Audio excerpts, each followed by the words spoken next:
I hope आप लोग बहुत अच्छे से होंगे। हमारा यूट्यूब चैनल समर्पण द लर्निंग पॉइंट एक कंप्लीट पैकेज लेके आ रहा है और यह उन छात्रों के लिए है जो वर्ष 2021 में मैट्रिक अर्थात 10th के एग्ज़ाम में सम्मिलित होंगे। वैसे तो ये कोर्स मेनली बिहार बोर्ड के छात्रों के लिए होगा, किंतु CBSE के स्टूडेंट्स भी इस कोर्स से काफ़ी बेनिफिट ले सकते हैं क्योंकि ये काफ़ी कॉम्प्रिहेंसिव पैकेज है। मैं हूं कुमार सौरभ और मैं आपको इस चैनल पर हिस्ट्री पढ़ाऊंगा। वैसे तो यह लेक्चर बिहार बोर्ड के 10th क्लास के लिए है, किंतु इनसे कॉम्पिटिटिव स्टूडेंट्स भी काफ़ी बेनिफिट्स ले सकते हैं। तो आइए फ्रेंड्स शुरू करते हैं। इस सीरीज में मैं आपको 10th क्लास का हिस्ट्री का प्रथम अध्याय अर्थात यूरोप में राष्ट्रवाद उदय और विकास पढ़ाऊंगा, जैसा कि आपको स्क्रीन पे दिख रहा है। राष्ट्रवाद क्या है? राष्ट्रवाद एक सुपरिभाषित भौगोलिक क्षेत्र में निवास करने वाले ऐसे व्यक्तियों के समूह की एक मन स्थिति, अनुभव या भावना है जो समान भाषा बोलते हैं, जिनके पास एक ऐसा साहित्य है जिसमें राष्ट्र की अभिलाषाएं अभिव्यक्ति हो चुकी है, जो समान परंपराओं और समान रीति रिवाजों से संबंध है, जो अपने वीर पुरुषों की पूजा करते हैं और कुछ स्थितियों में समान धर्म वाले हैं। इसको हम राष्ट्रवाद कहते हैं। ठीक है। राष्ट्रवाद आधुनिक राजनीति की देन है। यह राजनीतिक चेतना का भी प्रतिफल है। इसके द्वारा एक क्षेत्र विशेष अथवा सामाजिक और सांस्कृतिक परिवेश में निवास करने वाले में एकता की भावना का विकास होता है। ठीक है। ऐसा माना जाता है कि राष्ट्रवाद की अवधारणा पुनर्जागरण काल में ही जन्म ले चुकी थी। फ्रेंड्स, पुनर्जागरण क्या होता है? पुनर्जागरण अर्थात रेनेसांस, इसका शाब्दिक अर्थ होता है फिर से जागना, फिर से उठना, अर्थात आप रास्ता भटक गए हैं तो फिर से जाग गए। और यह 14वीं से 17वीं सदी के बीच यूरोप में जो सांस्कृतिक और धार्मिक प्रगति आंदोलन तथा युद्ध हुए, उन्हें पुनर्जागरण कहा जाता है। इसका प्रभाव क्या हुआ? इसके फलस्वरूप जीवन के प्रत्येक क्षेत्र में नवीन चेतना आई। यह आंदोलन केवल पुराने ज्ञान के उद्धार तक ही सीमित नहीं था, बल्कि इस युग में कला, साहित्य और विज्ञान के क्षेत्र में भी नवीन प्रयोग हुए, नए अनुसंधान हुए और ज्ञान प्राप्ति के नए नए तरीके खोज निकाले गए। इससे परलोकवाद और धर्मवाद के स्थान पर मानववाद को प्रतिष्ठित किया गया। यद्यपि राष्ट्रवाद की अवधारणा पुनर्जागरण काल से ही बलवती होने लगी थी, किंतु इसका विकास 18वीं से 19वीं सदी में ही हो पाया। राष्ट्रवाद की पहली स्पष्ट अभिव्यक्ति 1789 में फ्रांसीसी क्रांति से हुई है। फ्रेंड्स, राष्ट्रवाद का डेफिनेशन तो मैं आपको बता चुका हूं, लेकिन एक फ्रांसीसी दार्शनिक थे अर्नस्ट रेनन, ठीक है, जिनका 1823 से 1892 के काल में माना जाता है। और इनके शब्दों में राष्ट्र क्या है? ठीक है, तो फ्रांसीसी दार्शनिक अर्नस्ट रेनन ने 1882 में सोर्बोन विश्वविद्यालय में एक व्याख्यान में राष्ट्र की अपनी एक समझ प्रस्तुत किया था। बाद में फ्रेंड्स यही व्याख्यान एक प्रसिद्ध निबंध के रूप में छपा, ठीक है, जिसका शीर्षक था राष्ट्र क्या है। चूंकि ये फ्रांसीसी भाषा में छपी थी, लेकिन इसका हिंदी शब्द था राष्ट्र क्या है। इस निबंध के माध्यम से रेनन अन्य लोगों द्वारा प्रस्तावित इस विचार की आलोचना करते हैं कि राष्ट्र समान भाषा, नस्ल, धर्म या क्षेत्र से बनता है। बिल्कुल नहीं। उनके अनुसार एक राष्ट्र लंबे प्रयासों, त्याग और निष्ठा का चरम बिंदु होता है। फ्रेंड्स, चरम बिंदु क्या होता है बताएं? चरम बिंदु होता है कि एक ऐसा स्थान, मतलब कि जिसको आप ब्रेक इवन पॉइंट कहते हैं, कि एक ऐसा स्थान जहां से ना तो आपको, अगर जो बिजनेस के शब्द में कहें तो ना लाभ की स्थिति होती है ना हानि की स्थिति होती है, मतलब बिल्कुल मोक्ष जिसको बोला जाता है। तो एक राष्ट्र लंबे प्रयासों, त्याग और निष्ठा का चरम बिंदु होता है। शौर्य वीरता से युक्त अतीत, महान पुरुषों के नाम और गौरव, यह वह सामाजिक पूंजी है जिस पर एक राष्ट्रीय विचार आधारित किया जाता है। अतीत में समान गौरव का होना, वर्तमान में एक समान इच्छा संकल्प का होना, साथ मिलकर महान काम करना और आगे ऐसे काम और करने की इच्छा, एक जन समूह होने की, यह सब जरूरी बातें हैं और शर्तें भी हैं। अतः राष्ट्र एक बड़ी व्यापक एकता है, लार्ज स्केल सॉलिडिटी है फ्रेंड्स। उसका अस्तित्व रोज होने वाला जनमत संग्रह है। अब फ्रेंड्स एक वर्ड आया यहाँ पे, जनमत संग्रह। चलिए मैं इसे एक्सप्लेन करता हूँ। पहले तो आपको बता देता हूँ कि राष्ट्र क्या है। ठीक है। प्रांत उसके निवासी हैं। अगर सलाह लिए जाने का किसी का अधिकार है तो वह निवासी ही है। किसी देश का विलय करने या किसी देश पर उसकी इच्छा के विरुद्ध कब्जा जमाए रखने में राष्ट्र की वास्तव में कोई दिलचस्पी नहीं होती, ये रेनन ने कहा था। ठीक है, राष्ट्रों का अस्तित्व में होना एक अच्छी बात है, बल्कि यह एक जरूरत भी है। उनका होना स्वतंत्रता की गारंटी है, और अगर दुनिया में केवल एक कानून और उसका केवल एक मालिक होता है तो यहाँ पे स्वतंत्रता का लोप हो जाएगा। जैसे फ्रांस में बोलता था कि मेरे शब्द ही कानून है और मैं ही राज्य हूँ। खैर मैं इसे आगे आपको डिस्क्राइब करूंगा। आइए फ्रेंड्स, मैं बताता हूँ, ऊपर एक वर्ड आया था जनमत संग्रह। ठीक है, जनमत संग्रह क्या होता है? जनमत संग्रह एक प्रत्यक्ष मतदान जिसके जरिए एक क्षेत्र के सभी लोगों से एक प्रस्ताव को स्वीकार या अस्वीकार करने के लिए पूछा जाता है। ठीक है फ्रेंड्स, आइए, राष्ट्रवाद की कल्पना सरयू ने भी एक कल्पनादर्श चित्रों के माध्यम से किया था, जिसमें विभिन्न राष्ट्रों की पहचान कपड़ों और प्रतीकों के माध्यम से किया गया था। फ्रेंड्स, सरयू एक यूटोपियन समाज का कल्पना किया था। यूटोपिया क्या होता है बताएं? एक ऐसा समाज की कल्पना जो इतना आदर्श है कि उसका साकार होना लगभग असंभव सा होता है। फ्रेंड्स, फॉर एग्जाम्पल आप लोग सुने होंगे राम राज्य, तो वो भगवान ही थे कि वो राम राज्य कर सके। मनुष्य के वश का तो बात ही नहीं है, क्योंकि मनुष्य में ईर्ष्या, द्वेष, जलन ये सारी भावना है, और वो तो मानव रूपी भगवान थे। तो सरयू ने इसी की कल्पना की थी। ठीक है, और इसी को यूटोपिया कहा गया है। फ्रेंड्स, जो फ्रेडरिक सोर्यू थे वो निरंकुशवाद के बिल्कुल खिलाफ थे। फ्रेंड्स, अब मैं आपको बताना चाहता हूं कि निरंकुशवाद क्या होता है। आपको स्लाइड में भी दिखेगा शायद। निरंकुशवाद यानी एब्सोल्यूटिज्म, ऐसी सरकार या शासन व्यवस्था जिसकी सत्ता पर किसी प्रकार का कोई अंकुश नहीं हो। इतिहास में ऐसी राजशाही सरकारों को ही निरंकुश सरकार कहा जाता है, जो अत्यंत केंद्रीकृत, सैन्य बल पर आधारित हो और दमनकारी सरकारें होती थी। और फ्रेडरिक सरयू इसके बिल्कुल खिलाफ थे। फ्रेंड्स, राष्ट्रवाद 19वीं सेंचुरी के यूरोप में शक्तिशाली तत्व के रूप में उभरा और विकसित हुआ, जिसने बहुराष्ट्रीय साम्राज्यों की जगह राष्ट्रीय राज्यों की स्थापना का मार्ग प्रशस्त कर दिया।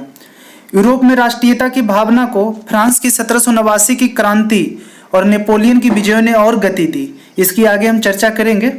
नेपोलियन ने जीते राज्यों में राष्ट्रवादी भावना जागृत कर दी थी। नेपोलियन के युद्धों और विजयों से अनेक राष्ट्रों में फ्रांसीसी आधिपत्य के विरुद्ध देशभक्ति जनाक्रोश उत्पन्न हुआ, और जो राष्ट्रवाद के विकास में काफी सहायक सिद्ध हुआ। आइए फ्रेंड्स, जैसा कि मैं आपसे ऊपर जिक्र कर चुका हूं कि यूरोप में राष्ट्रीयता की भावना को फ्रांस की 1789 की क्रांति से ही बल मिली। तो आइए फ्रांस में हम राष्ट्रवाद देखते हैं। राष्ट्रवाद की पहली स्पष्ट अभिव्यक्ति 1789 में फ्रांसीसी क्रांति के साथ हुई। जैसा कि आपको विदित होगा कि 1789 में फ्रांस एक ऐसा राज्य था जिसके संपूर्ण भूभाग पर एक निरंकुश राजा का आधिपत्य था, और फ्रांसीसी क्रांति के पहले फ्रांस पर बुर्बो राजवंश का निरंकुश शासन था। निरंकुशवाद क्या होता है मैं आपको पहले ही बता चुका हूं। आइए, फ्रांसीसी क्रांति से जो राजनीतिक और संवैधानिक बदलाव हुए, उनसे प्रभुसत्ता राजतंत्र से निकलकर फ्रांसीसी नागरिकों के समूह में हस्तांतरित हो गई। ठीक है, अर्थात राजा के हाथ से सत्ता छीन के नागरिकों में डिस्पर्स हो गई। क्रांति ने घोषणा की कि अब लोगों द्वारा राष्ट्र का गठन होगा और वही इसकी नियति तय करेंगे, अर्थात जनमत संग्रह। फ्रेंड्स, मैं पहले ही डिस्कस कर चुका हूँ, ये सारे शब्द बता चुका हूँ ताकि आगे आपको प्रॉब्लम ना हो। प्रारंभ से ही फ्रांसीसी क्रांतिकारियों ने ऐसे अनेक कदम उठाए जिनसे फ्रांसीसी लोगों में एक सामूहिक पहचान की भावना पैदा हो गई थी। जैसे पितृभूमि, नागरिक जैसे विचारों ने एक संयुक्त समुदाय के विचार पर बल दिया, जिसे एक संविधान के अंतर्गत समान अधिकार प्राप्त थे। और फ्रेंड्स, एक नया फ्रांसीसी झंडा तिरंगा, द ट्राई कलर चुना गया, और जो उस राजवंश का झंडा था उसे हटाकर एक फ्रांसीसी झंडा तिरंगा लाया गया। अपना इंडियन तिरंगा नहीं, वो अलग था। ठीक है, स्टेट जनरल का चुनाव सक्रिय नागरिकों के समूह द्वारा किया जाने लगा, और उसका नाम बदलकर अब नेशनल असेंबली कर दिया गया। ठीक है, नई स्तुतियां रची गई, शपथ ग्रहण ली गई, शहीदों का गुणगान हुआ, जैसे आप सुने होंगे अपने भारत में होता है शहीदों का गुणगान, और यह सब एक राष्ट्र के नाम पे हुआ। ठीक है, शुरू से ही फ्रांसीसी क्रांतिकारियों ने कुछ ऐसे कदम उठाए थे जिनसे फ्रांसीसी लोगों में एक सामूहिक पहचान की भावना तो उत्पन्न की ही थी, और उस समय एक नारा भी दिया गया, समानता, स्वतंत्रता और बंधुत्व का नारा। देखिए स्लाइड में आपको ये दिखेगा, ठीक है। और ऊपर का चीज तो मैं डिस्कस पहले ही कर चुका हूं, ठीक है। क्षेत्रीय बोलियों को हतोत्साहित किया गया और पेरिस में फ्रेंच जैसी बोली बोली गई, और आगे चलकर फ्रेंच ही वहां की राष्ट्रभाषा बन गई, फ्रेंड्स, ठीक है। क्रांतिकारियों ने यहां तक की घोषणा कर दी कि फ्रांसीसी राष्ट्र का यह भाग्य और लक्ष्य कि वह यूरोप के लोगों को निरंकुश शासकों से मुक्त कराएगा। अर्थात ये सिर्फ फ्रांस में ही नहीं रहा, फ्रांस से बाहर भी यूरोप के दूसरे देशों में गया, ठीक है। फ्रांस यूरोप के अन्य लोगों के राष्ट्रों में गठित होने में मदद देगा। जब फ्रांस की घटना की खबर यूरोप के विभिन्न शहरों में पहुंची तो अनेक वैसे कंट्री जहां के स्टूडेंट्स तथा जो मिडिल क्लास एजुकेटेड वर्ग थे, ये सदस्य जैकोबिन क्लब की स्थापना करने लगे, और उनकी गतिविधियों और अभियानों ने उन फ्रेंच सेनाओं के लिए एक रास्ता तैयार किया जो 1790 के दशक में हॉलैंड, बेल्जियम, स्विट्जरलैंड, इटली के बड़े इलाकों में यह पेनिट्रेट कर गई, घुस गई। क्रांतिकारी युद्धों के शुरू होने के साथ ही फ्रांसीसी सेनाएं राष्ट्रवाद के विचारों को विदेश तक ले जाएगी। आइए फ्रेंड्स, थोड़ा आपको द फ्रेंच रिवॉल्यूशन को ब्रीफ कर दें और इम्पोर्टेंट पॉइंट्स बता दें। बहुत कुछ बुक्स में नहीं है, और मैं आपसे एक अपील करूंगा कि जब भी आप ये चैप्टर पढ़ने बैठे, हिस्ट्री पढ़ने बैठे, तो अपना जो भी बुक्स हो वो सामने रख लें, और जो मैं बोलते जा रहा हूँ उसका भी नोट्स बना लें, ठीक है। जो स्लाइड है वो तो है ही, लेकिन मैं बहुत सारे इंपॉर्टेंट पॉइंट्स भी बोलूँगा, उसे आप लिख लेंगे। और जब इसे लिख लेंगे तो आपको लगेगा कि हमें मतलब आगे पढ़ने की ज़रूरत ही नहीं है, सारा आपको मिल जाएगा। मैं आपके लिए गागर में सागर लेके आया हूँ। तो आइए द फ्रेंच रिवॉल्यूशन के बारे में थोड़ा आपको ब्रीफ कर दूँ। 14 जुलाई 1789 यानी 14 जुलाई 1789 बास्तिल के किले पर उत्तेजित फ्रांसीसियों द्वारा किए गए आक्रमण के साथ ही फ्रांसीसी राज्य क्रांति का आरंभ हो गया। और उस समय कौन था? लुई 16वां, LOUIS 16 फ्रांस का राजा था, ठीक है। और जहां वह राज करता था उस राजमहल का नाम था टुलेरीज, ठीक है। क्रांति का स्वरूप कैसा था फ्रेंड्स? फ्रांसीसी क्रांति स्वेच्छाचारिता या एक तंत्र और कुलीन तंत्र के विरुद्ध फ्रांसीसी जनता का विद्रोह था। कुलीन तंत्र से मेरा तात्पर्य अमीरों से था, नोबल से, जिनके पास बहुत पैसे होते थे, जो सरकार के अच्छे पोस्ट पे होते थे, तो उनके विरुद्ध एक सामान्य जनता का था, ठीक है। जिस प्रकार धर्म सुधार आंदोलन रोमन कैथोलिक चर्च के अत्याचार के विरुद्ध विद्रोह हुआ था, उसी प्रकार फ्रांस की राज्य क्रांति सक्षम तथा कुलीन तंत्र के विरुद्ध विद्रोह था। इसमें मजदूर वर्ग थे, मिडिल क्लास शिक्षित वर्ग थे, और अब तो जानते हैं कि मिडिल क्लास एक अचीवर ग्रुप भी होता है और सबसे स्ट्रगलर ग्रुप भी होता है। फ्रेंड्स, इस क्रांति की वजह क्या थी? कुछ तो वजह रही होगी। तो इसकी वजह थी लुई 16वां सदाचारी एवं अच्छी प्रकृति का होने के बावजूद भी अपने नोबल्स, सामंतों और जो उसकी रानी थी, उसकी रानी का नाम था आंतवानेत, के बस में था, ठीक है। वो चापलूसों से घिरा हुआ रहता था। उसके योग्य मंत्री टरगोट, जिसको तुर्गो भी कहा जाता है, को 1776 ईस्वी में उसने बर्खास्त कर दिया, क्योंकि उसने प्रशासन में सुधार करने तथा सामंतों की शक्ति पर प्रतिबंध लगाने का प्रयत्न किया था। जैसा कि आपको इजी भाषा में मैं आपको बताता हूँ, रामायण में विभीषण ने रावण को बहुत समझाया कि वो धर्म के अगेंस्ट नहीं जाए। सेम इसी प्रकार अब जैसे होता है ना, विनाश काली विपरीत बुद्धि, यानी आपको अच्छी बातें भी बुरी लगेगी और चापलूसों के बीच में रहिएगा तो वो आपको चढ़ा के और आपसे गलत काम करवाएगा, क्योंकि उनका खुद का स्वार्थ सिद्धि होना रहता है। वो आपकी चापलूसी करेंगे और आपसे उसे जो पैसे मिलते हैं, उसका घर चल रहा है, उसे आपसे कोई लेना देना नहीं है। तो सेम ही इस प्रकार यही हुआ। तो इस तरह लुई 15 एवं लुई 16, ठीक है, बेहद ही अक्षम और व्यर्थ सिद्ध हो गए। वे अपने भ्रष्ट मंत्रियों में चापलूसों और स्वार्थी सामंतों के बस में हो गए थे। 18वीं सदी में फ्रांस के लोगों की कोई प्रतिनिधि सभा नहीं थी, ठीक है। फ्रांस के लोगों का कोई रिप्रेजेंटेटिव नहीं होता, जैसे आज के समय हम रिप्रेजेंटेटिव चुन के भेजते हैं ना, जो हमारी आवाज़ बनते हैं, उस समय नहीं था। फ्रांस का शिक्षित वर्ग इस दोष का अनुभव करता था, क्योंकि उसे पता था कि क्या सही है क्या गलत है, और अपने देश के इस राजनीतिक ढांचे से बेहद ही अनसेटिस्फाइड था। फ्रांस में अधिकांश भूमि के मालिक सामंत होते थे या ऊंचे पादरी होते थे, जो संख्या में थोड़े होने पर भी बहुत सारे मतलब कि मेजोरिटी पे शासन करते थे और अपने राजनीतिक अधिकारों का गलत उपयोग करते थे। खैर उपयोग तो नहीं करते थे, दुरुपयोग करते थे। नेक्स्ट, चर्च एक निकम्मा परंतु धनी संस्थान बन गया था, क्योंकि पहले क्या था, चर्च के विरुद्ध भैया आप आवाज़ नहीं उठा सकते हो, उसके विरुद्ध आवाज़ उठाने का मतलब है मौत, क्योंकि पादरी को भगवान का दर्जा प्राप्त था। फ्रांस के समूचे भूभाग का 5वां भाग चर्च की संपत्ति था। अर्थात फ्रांस का मान के चलो, हाइपोथेटिकली मैं आपको बता रहा हूँ कि 100 स्क्वायर किलोमीटर लैंड है, तो उसका 1/5 यानी 20, ठीक है, वो चर्च की संपत्ति होता था। और जो रेस्ट शेयर रहता था, जो शेष भाग होता था, उसका उपज का उतना तो चर्च का होता ही था, और जो बच जाता था उसमें जितना उपजता था उसका 1/10 भाग भी चर्च को देना होता था। समझ लीजिए चर्च कितना पावरफुल होता था। फ्रांसीसियों ने अमेरिकी स्वतंत्रता युद्ध में भी उस समय भाग लिया था, क्योंकि इंग्लैंड से उसकी पुरानी शत्रुता थी। इंग्लैंड तो जानते हैं फ्रेंड्स कि कितने घटिया थे, वो अपनी साम्राज्य और अपने बिजनेस फैलाने के लिए किसी भी हद तक जा सकते थे। भारत को उन्होंने लूटा ही, आप लोग तो पढ़े ही होंगे। फ्रांस के सामंत वर्ग की स्थिति एवं व्यवस्था में किसी प्रकार का परिवर्तन नहीं चाहते थे, क्योंकि वे सुविधा भोगी थे, वे सुख इतना भोग रहे थे कि वो दुख देखने से डरते थे। अब इस क्रांति का परिणाम क्या हुआ? फ्रांस की राज क्रांति का परिणाम सामंतवाद का बिल्कुल जड़ से खात्मा हो गया।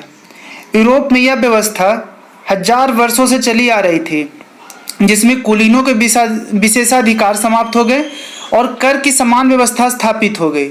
ठीक है, वहाँ कर की क्या व्यवस्था थी पता है फ्रेंड्स? फ्रांसीसी समाज में 3 स्टेट्स थे, अर्थात 3 श्रेणी में बटे हुए थे। प्रथम स्टेट्स पादरी कलरगी होते थे, सेकेंड स्टेट्स अभिजात वर्ग जो नोबल ग्रुप होते थे, और जो थर्ड स्टेट्स होते थे उसमें जनता होती थी, वो 90% जनता थी। और जो 90% जनता थी उन्हें सभी प्रकार के कर देने पड़ते थे। इस वर्ग में बिजनेसमैन थे, डॉक्टर थे, वकील थे, जज थे, अध्यापक थे, ठीक है, राइटर थे, शिल्पी थे, किसान एवं मजदूर, ये सारे शामिल थे।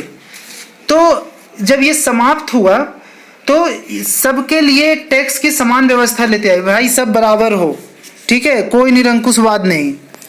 आगे आइए, क्रांति के दिनों में फ्रांस का रोमन कैथोलिक चर्च निष्क्रिय कर दिया गया, यानी जो चर्च का पावर था वो खत्म, अब उस पर आम जनता का पावर हो गया। उसकी जगह पर राज्य द्वारा संपोषित समर्पित धर्मनिरपेक्ष सामाजिक एजेंसियों की स्थापना की गई। फ्रेंड्स, धर्मनिरपेक्ष क्या होता है बताएं? उसके बाद मैं आगे चर्चा करूंगा, पढ़ना भी है। नेपोलियन सत्ता में आ गया था, नेपोलियन के बारे में आपको बताऊंगा अगले लेक्चर में। इन कानूनी की बहुत सी बातें लंबे समय तक चलन में बनी रही, उनमें से कुछ तो आज भी बरकरार है।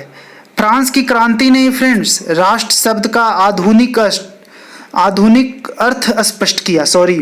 राष्ट्र केवल उस प्रदेश को नहीं कहते जहां वहां के लोग रहते हैं, बल्कि स्वयं उन लोगों को ही कहते हैं। अब फ्रांस केवल वह देश प्रदेश नहीं रहा जिसे लोग फ्रांस के नाम से जानते थे, बल्कि फ्रांस का अर्थ फ्रांस के लोग समझा जाने लगा। जैसे हम लोग बोलते हैं ना, हम भारत के लोग, वैसे ही संप्रभुता संपन्न होने के विचार के कारण ही फ्रांस की सैनिक शक्ति प्रबल हो गई और संपूर्ण राष्ट्र उस सेना के साथ संगठित हो गया जिनके सैनिक क्रांतिकारी नागरिक थे।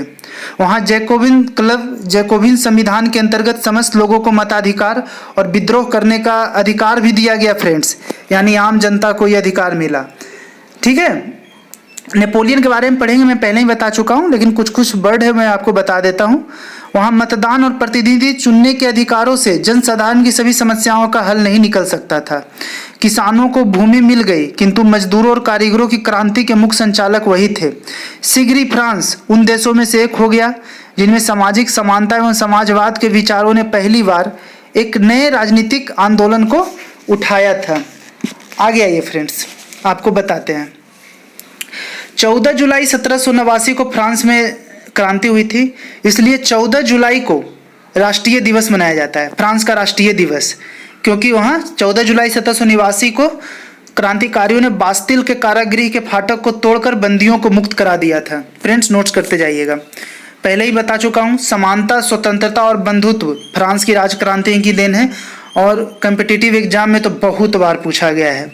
ठीक है, आगे आइए।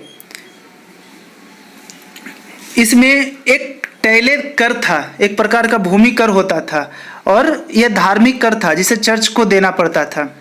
ठीक है, फ्रांसीसी क्रांति में बहुत सारे विद्वानों का भी योगदान रहा। इसमें बाल्टेयर, मॉन्टेस्क्यू, रूसो, आगे चलिएगा तो इन लोगों का अलग, मतलब इन लोगों का बुक ही अलग है। ठीक है, इन लोगों को लेक्चर जब बताने लगे तो कम पड़ जाएगी समय।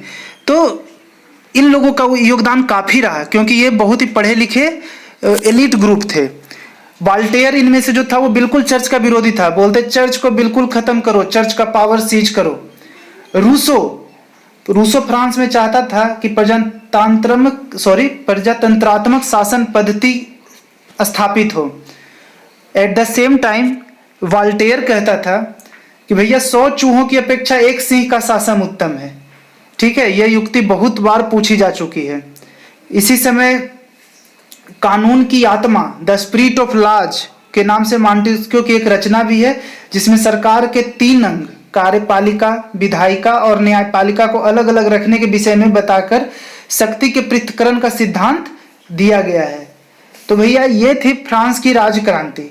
ठीक है, फ्रांस की राजक्रांति से ही स्टेट्स जनरल के खत्म हुई। फ्रांस ने ही माप तोल की दशमलव प्रणाली दी जो अभी वर्ल्ड में यूज होता है। ठीक है, नेपोलियन का तो जिक्र मैं आगे करूंगा क्योंकि फ्रांस के निर्माता, आधुनिक फ्रांस का निर्माता उसे ही बोला जाता है। तो मैं अपना लेक्चर यहीं समाप्त करता हूं। ठीक है फ्रेंड्स, और एक चीज़ बता देता हूं, कुछ स्लाइड्स में लिखा गया है। जैसे फ्रांस की राष्ट्रीय भाषा फ्रेंच हो गई थी, फ्रांस का राष्ट्रीय गान मार्सिले बन गया था, समानता, स्वतंत्रता और बंधुत्व का नारा फ्रांस की राजक्रांति की देन थी, और माप तोल की दशमलव प्रणाली का मैं जिक्र कर ही चुका हूँ। और फ्रेंड्स, फ्रांसीसी क्रांति के अल्टीमेट परिणाम क्या हुए? तो अल्टीमेट इसके परिणाम हुए, सामंतवाद की समाप्ति हो गई, जनता के हाथ में शासन आ गया, आम वर्गों के हाथ में शासन आ गया, लोगों को विद्रोह करने का, मत देने का अधिकार आ गया, एक राष्ट्र की धारणा उत्पन्न हुई। राष्ट्रवाद का डिफिनेशन आप ऊपर देख सकते हैं। सैन्य बल प्रबल हो गया, गणतंत्र की स्थापना हो गई। अर्थात गणतंत्र क्या होता है? जहां का राष्ट्राध्यक्ष चुना जाए। धर्मनिरपेक्षता हुई, नया कानून बना, लोगों को मताधिकार मिला। तो ये थी फ्रांस की राजक्रांति। तो ये एक बहुत छोटा सा लेक्चर था फ्रेंड्स, और ये कैसा लगा आपको बताएं, और इसे जन जन तक पहुंचाएं, उन लोगों तक पहुंचाएं जिनको मतलब कि किसी भी कमी के कारण ठीक से पढ़ाई नहीं हो पा रही है। उनको इससे काफ़ी सहायता मिलेगी और वे घर बैठे अपने 10th का कोर्स तैयार कर सकते हैं effectively. Thanks friends, have a nice day.